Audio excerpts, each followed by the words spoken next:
Sašo Sedlaček, pozdravljeni. Začniva najprej z najbolj očitnim. Vaša razstava Oblomo si lahko gledamo kar z ulice, oziroma lahko z ulice na njej tudi sodelujemo. Saj so nam dostopne tablice, na katerih lahko kupujemo svoje kriptovalute. Rekla bi, da gre verjetno v prvi vrsti za praktično rešitev, ampak vendar, kaj pa pomeni za sam projekt, ta odprtost navzven, kaj se zgodi na pomenski ravni? Ta razstava v Aksiomi je prilagoditev tega projekta normalno. Ampak ker je narava samega projekta taka, da je postavljen, prvenstveno seveda je na spletu, tako da je že sama galerija neke vrste podporni prostor temu. In kamor lahko ljudje pridejo, kjer se spoznajo s projektom, potem se logirajo noti in potem lahko doma naprej nadaljujejo s tem. Tako da dejansko ima neko promocijsko funkcijo. Tako da ta odprtost v javni prostor je v bistvu samo neka, v bistvu bila tako najbolj logična in rešitev, da smo sploh speljali to razstavo, da vemo, galerije so zaprte.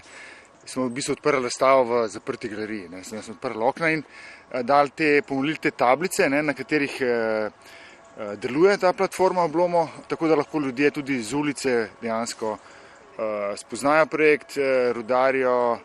In pa seveda v končni fazi, ko zaslužijo dovolj te kriptovalute, tudi pridejo po te izdelke, ki so tam na prodaj. Omenili ste, da galerijo razumete kot neko platformo, kjer se projekt predstavi, živi pa drugje. Se mi zdi, da je to neko stopanje v življenje ali stapljanje umetnosti z življenjem pri vas pogosto, to neko naseljevanje drugega prostora, ne nujno galerijskega. Če omeniva znanega žicarja recimo, pa tudi tokrat je tu še tudi ta element, da lahko s temi zasluženimi kriptovalutami tudi kupujemo neke produkte. Kako pomemben je za vas ta vidik in morda še kakšen primer tudi iz pretekle prakse?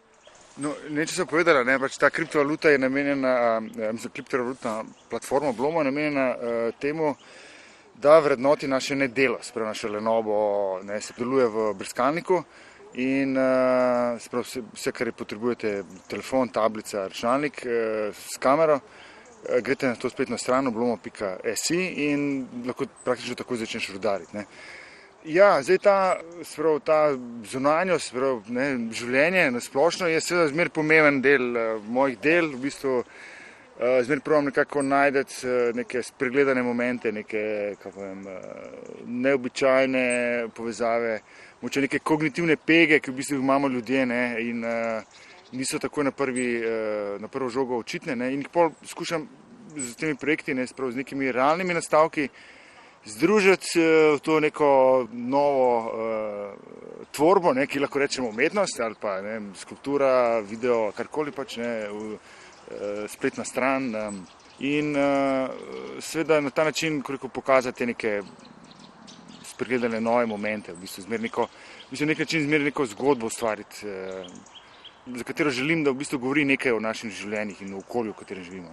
Ja, k tej vsebini sem se še mislila obrniti, namreč da projekt vrednoti naše mirovanje pred kamero pravzaprav, torej da služimo te kriptovalute, se ne smemo preveč premikati. Čim se preveč premaknemo pred kamero, že nehamo z rudarjenjem. Tako da se lahko vprašamo, ali ni pravzaprav tudi to delo, da smo nekako nepremični pred zaslonom. Vsekakor je delo. Mislim, za večino ljudi danes je to zelo naporno. V bistvu bolj naporno kot samo delo, na nek način, ker današnja paradigma je usmerjena v delo in ga središči kot našo identiteto in tako naprej. In imamo v bistvu kar velike probleme s tem, kako sploh se ustaviti, kako uvesti nek premislek. Skozi zgodovino ni bilo vedno tako. Vemo, antika je lenobo, brezdelje častila, srednji vek je nekako to toleriral, potem z tem protestantsko etiko v 16. stoletju pa to postane nekako središčno. Sedaj imamo seveda še zmeraj žepe, kot so neka romantika in realizem v Rusiji, pa naprej pa seveda tudi v začetku 20. stoletja ogromno nekih mislecev začelo ponovno razmišljati o vlogi nedela lenobe, še posebej zaradi napredka tehnologije v zadnjem času. To se pravi, že v začetku industrijske revolucije so o tem razmišljali, seveda danes z tem pospeškom tehnologiji, umetne inteligence, robotizacije, pa je to še toliko bolj aktualno vprašanje. Ja, prav k zgodovinskemu kontekstu bi se še vrnila kasneje, bi pa še malo ostala pri tem sodobnem času. Namreč tudi vaša razstava oziroma projekt je del širšega projekta Aksiome z naslovom Hiperzaposlovanje. Del tega je bila tudi mednarodna skupinska razstava Domenika Karante in tudi tam je bilo nekako v spredju vprašanje, kakšne so te sodobne oblike dela, namreč da obstaja tudi tako imenovano mikrodelo, ki se ga pravzaprav niti ne zavedamo. Ne? Sem se umeščal od odpisovanja mailov, objavljanje na različnih platformah, kot so Instagram ali Facebook. Ja, danes se te oblike dela zelo spreminjajo. Praktično naše delo je že samo brskanje po spletu, iz tega smo ne zavedamo. Nekdo s tem zelo dobro služi in mi se od tega nimamo nič. Smo surovina, material, v katerega neprostovoljno pristopimo, ker pač pristanemo na ta kompromis, da nam nekdo da neke zastojne aplikacije, neka orodja in v zadnji pa nekdo s tem blazno služi. Seveda to pojavlja se ta fragmentacija dela, ki v bistvu na nek način govori o tem, da je nujno potrebno popolnoma prevrednotiti, koliko dela je sploh še danes potrebnega. Vidimo, da ogromno je tudi nekih poskusov zmanjšanja delovnega časa. Tako se mi zdi nujno, da to vrstne pobude, kot so univerzalni temeljni dohodek, so sigurno ena od teh stvari, ki recimo tudi zdaj pred kratkim ta peticija krožila po Evropski uniji in tako, mislim, to so sigurno smer, v katero pač treba začeti razmišljati. No, v svojem delu pogosto razmišljate o inovativnih in alternativnih praksah delovanja. Ali lahko tudi kriptovalute in ta vaš projekt razumete v tem smislu? Ja, kar sem zdaj odkril s tem projektom je, da je dejansko denar je fikcija, je izmišljotina. V bistvu je dejansko podobna še najbolj veri. Dejansko to so v osnovi, ko začneš malo raziskovati te finančne mehanizme, odkriješ, da dejansko ni ničesar za tem. V nekaj časa, seveda do 70 let je odzadaj bilo zlato, se pravi neka ruda, ki je omejevala neko količino tega, kar je v obtoku. Seveda od 70 let naprej pa to tiskanje denarja. In to je v bistvu, tudi danes, ko vsi govorijo, da bo zadeva propadla, če ne bomo ne vzdrževali tega tako naprej. V bistvu v končni fazi je vse izmišljeno, vse v bistvu lahko popolnoma resetiramo, čečmo in razdelimo na novo, seveda je pa problem predvsem prepričanja tistih, ki imajo v tem današnji situaciji tega največ.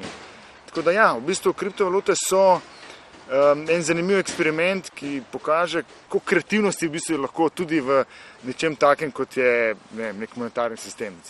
V navezavi na vaš trenuten projekt sem želela omeniti še delo Jobless Avatars, ker spet gre za nek razmislek o delu, kaj je vrednoteno v tem kontekstu, ko se prijavljamo na razpis za službo in ti avatarji priznajo, da niso popolni, da so med drugim tudi leni. V bistvu na to temo, podobno je tudi ta projekt Jobless Avatars.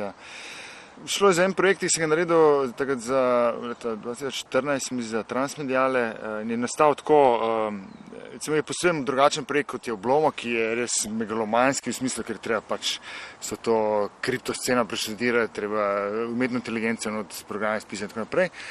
Ta drugi projekt je pa, lahko rečem, tak hitri projekt. Ko sem bral te prijave, namreč naredil sem neko podatkovno bazo nekih teh prijav, seveda not vidiš, kako ljudje vse pišejo, seveda vse najboljše. In sem se takrat spraševal, ali je res to, kar piše, ali v bistvu nek način zmeraj vključujejo neke vrste laž. In točno to jim govori, kako mi danes nočemo priznati, kako se v bistvu tega sramujemo, prostega časa, lenobe, karkoli. Praktično, tudi če nas kdo preseneti zjutraj v posli, bomo samo pretvarjali, da seveda smo budni in da smo čisto zasuti z delom. To je praktično čisto samoumevno. Skoraj da ne poznam človeka, ki bi si upal tako odkrito priznati, da ga je nekdo zbudil sred popoldneva. To v bistvu ta projekt na ta način. Spravo sem dal, dejansko sem te tekste samo obrnil in se prav pokazal, če se je nekdo hvalil v tistem tekstu, sem probal najti, kaj pa je kontra temu in dejansko so prišli ven taki teksti, ki so zdaj ne vem, če so čisto to resnični, ne, ampak pokažejo pa neko drugo plat, recimo, tega, kar hočemo, kar ponovadi hočemo predstaviti, da drugi ljudje vidijo v nas. Ne. Mogoče se še malo ozreva v vaše pretekle delovanje. Prešli ste pravzaprav nekako različne teme, ampak poudarjate pa neke alternativne načine delovanja, alternativno soočanje s problemi, pravzaprav tudi ponujate še kar pogosto neke rešitve ali ideje, kako drugače pristopiti k kakšnim problemom. Ste recimo nagovarjali tako teme odpadkov, najprej so bile to reklame, potem to odpadki v vesolju, soočanje tudi z medijskim prostorom in temi tehnologijami, potem seveda zdaj pa splet in vprašanja, ki se s tem odpirajo. Ja, zdaj v teh zadnjih 20 letih se je kar nabralo teh projektov. Ja, se v bistvu spreminjajo, moče ta nekak fokus, ne, tudi sam sem v vseh 20 letih najbrž trikrat zamenil vse celice v telesu, tako da ja, nekako smo moče središčnje, pa moče prav ta naše življenje, ki je in tehnologije in ne, se pravi vse družbene spremembe in to je nekako ta središčni fokus, ki ima seveda dostikrat zelo konkretne teke nosilce projekta in pa tudi ja, probam v bistvu biti tako zelo nazoren, biti jasen. Nekako lahko rečem, da te moji projekti spadajo nekako to področje tega spekulativne resničnosti, ne, ki ni povsem izmišljena, ne, ampak izhaja iz nekih realnih nastavkov, ki so že tukaj. Ne, recimo, ne vem, če je to neka odpadna tehnologija, probam neko to sosledje špekulirati ali ne, delno ga odkriti, tudi če, lahko da je že nek nastavek, ne, v smislu, ne vem, kako naša tehnologija izginja, ne, z naših življenj, recimo, ne. Naprimer te kakšne LCD televizori in tako naprej, kar enkrat zginejo, jih ni nikjer več. Ne. In seveda resničnost v zadnji tega pa je ta, da se to retuje odpadnike v državah tretjega sveta. Ne, recimo. In tako sem poskušal, recimo, namesto smeti tam, sem potem organiziral masovno uničevanje teh, pa ustvarjanje teh smeti tukaj pri nas, ne, pred našimi vrati, ker so to v končni fazi naše smeti. Ne. In tako nekako moče to neka formula, no, ki se je ves čas nekako probam držati. Ali pa tudi ne, projekt Žicar, ki ste ga tudi že omenili, ne. Je tudi dejansko nek realni nastavek, ne, ko seveda smo soočeni z nekimi privatiziranimi prostori, kot so nakupovalna središča, ki prevzemajo neke funkcije javnih prostorov. Ne. Hkrati pa seveda niso popolni, ne, ker tam seveda ne vem, brezdomci nimajo stopa, spravo, ne. In se potem najdejo neke tudi recimo, zakonske luknje, kot so to, da recimo, imajo tam predpis, da seveda nikjer ni prepovedano strojem, da notri prosjačajo za denar. Ne. In to se je znova in znova pokazalo na različnih lokacijah, ne, pri nas v nakupovalnih središčih, nekje v Aziji imajo, ne vem, v središču mesta popolnoma neke regulative, ki prepovedujejo to in izganjajo brezdomce, žicarje, recimo iz mesta. Ne. Nimajo pa nobenih problemov recimo z strojem, ki to isto delo opravlja. Ne. In to so take recimo zanimivi nastavki, ne, ki seveda jih je treba na nek način odkriti, malo pošpekulirati neko situacijo, jo spostaviti in nekako konfrontirati neko občinstvo z to situacijo. Ne. In ja, kar si pa želim je pa to, da se zamislimo o tem, v kakšnem svetu živimo. Ne. Mislim, imamo ogromno nekih teh kognitivnih pek, ki jih enih stvari enostavno ne opazimo. Ne. Če se vrneva še k aktualnemu projektu, načeli ste že temo zgodovinskega konteksta dojemanja dela in nedela Lenobe. To je res zanimivo, se mi zdi, kako razmislek o Lenobi pravzaprav ni nič novega. Ne? Naprimer, marksistični pisec Paul Lafargue je v 19. stoletju zagovarjal pravico do Lenobe, potem se ozremo, kot ste sami se že še dlje v antiko. Ta zgodovinski kontekst je nedvomno pomemben, mogoče pa dodava še kontekst umetnosti, na kakšen način pa umetnost razmišlja o tem, ne nazadnje se tudi sami z naslovom naslanjate na literarni lik Oblomova. Oblomov je nedvomno najbolj len lik svetovne literature. Ja, umetnosti je tudi kar nekaj v bistvu primerov zagovarjanja tega, če omenim samo Kazimira Maleviča. Recimo on je kritiziral že takrat v 20 letih 20. stoletja tako kapitalizem, ker omogoča Lenobo samo peščici, in pa hkrati tudi komunizem kritiziral, ker je se osredičil okoli dela. Ne. Potem Marcel Duchamp, recimo, tudi, to so vse te ključne figure sodobne umetnosti, tudi spravi govori, da v celem življenju ni delal praktično nič, s tem se je prav hvalil, ne, nakrog.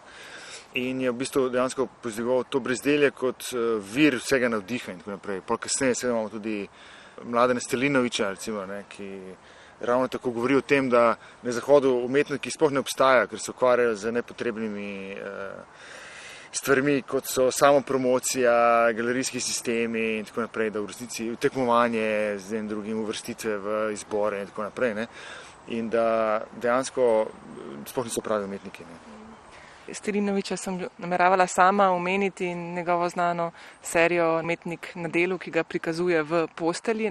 In je tu seveda ta očitna tema, ki ste jo opisali, kako je delo dojemano na Zahodu. Se mi zdi pa, da mogoče lahko razmišljamo tudi o tem, kaj delo pomeni za umetnika, ne? Da je to tudi nek intelektualni proces, tudi Oblomov ne nazadnje v intelektualnem smislu ni len.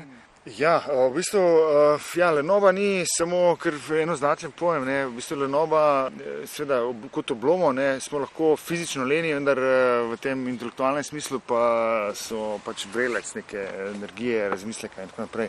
In to je nekaj, kar se mi zdi, da tudi danes tega manjka danes. No. Mislim, danes je ta diktat aktivnosti, ne, zelo prisoten, se pravi zdravega telesa, stalnega dela, ne, in tako naprej. Hkrati pa manjka ta premislek, ne, tako, kot da bi na nek način bili preveč aktivni fizično, pa umsko tako precej leni. Ne.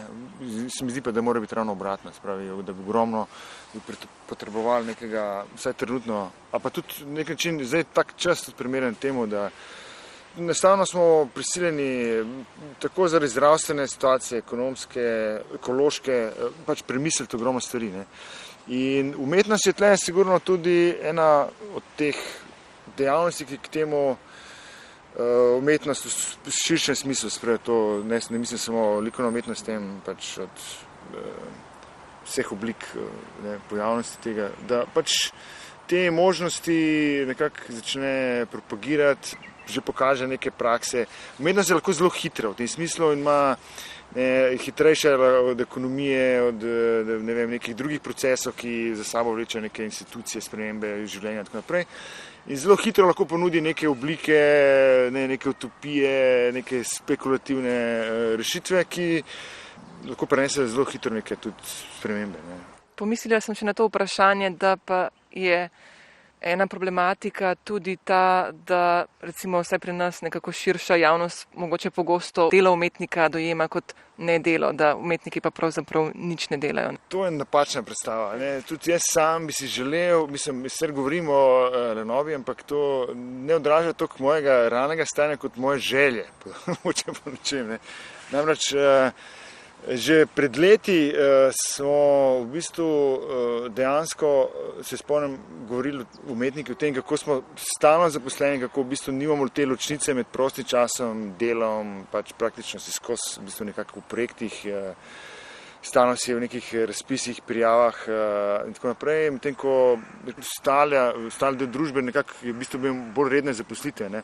To smo zdaj videli, nažalost smo postali, je ta naša oblika dela postala nek model za vse, ne, in zdaj vidimo, kako v bistvu neprijetno je tudi to lahko, ne, in ko v bistvu se briše ta ločnica, ne, ko dejansko moraš, kot ti da, ne vem, v službi dobiš telefon, na katerega moraš biti seveda 24 ur dosegljiv, ko delaš čez vikende, ne, ko imaš roke čez noč in tako naprej, ne. To se je zdaj seveda z tehnologijo, z internetom in tako naprej zelo pač nekako razširilo vse pore naših življenj, ne. In mislim, vse tukaj v bistvu rešitev je v tem, da mogoče začnemo, kako sem rekel, tudi umetnost, neke druge oblike dela propagirati. Ker vse, kar v končni fazi rabimo, so neke nove regulative. No. Se mi zdi, jaz še zmeraj verjamem v institucije, ne verjamem v to, da bo zdaj posameznik nekaj spremenil. Posameznik lahko neke stvari sprovocira, injicira, ne tako naprej, ampak do resničnih sprememb pa pride šele, ko to institucionaliziramo, te neke spremembe. Ne. In v bistvu tudi pri takih oblikah dela je vse, kar je potrebno, je samo sprejeti neke zakone, neke pravila in vidimo, da delujejo. Poglejmo samo, naprimer, kako smo vsi začeli reciklirati. Ne. Pa še takrat, ko sem jaz pred skoraj 15 leti recimo hodil na deponijo ali pa nekako moče opozarjal na te neke vidike recikliranja, so v bistvu danes skoraj brezpredmetni, ker je to postalo del nekih odlokov, nekih kazni in smo vsi to sprejeli kot enostavno danes. In to je v bistvu tudi pravi način, kako se stvari lahko spremenijo. Če ste še malo zdrživa pri vprašanju odnosa med prostim časom in delom, lahko razmišljamo tudi o tem, da se sodobni človek pravzaprav težko sprosti, da težko ne dela in zato potrebuje aplikacije ali pa neke hitre rešitve z vzhoda, popularizirane pri nas. In v tem kontekstu se spomnim na vaše delo, ki je bilo pred trenutno razstavo, torej za kovanec. Za kovanec je bila samo prva faza tega projekta Oblomo. Ne.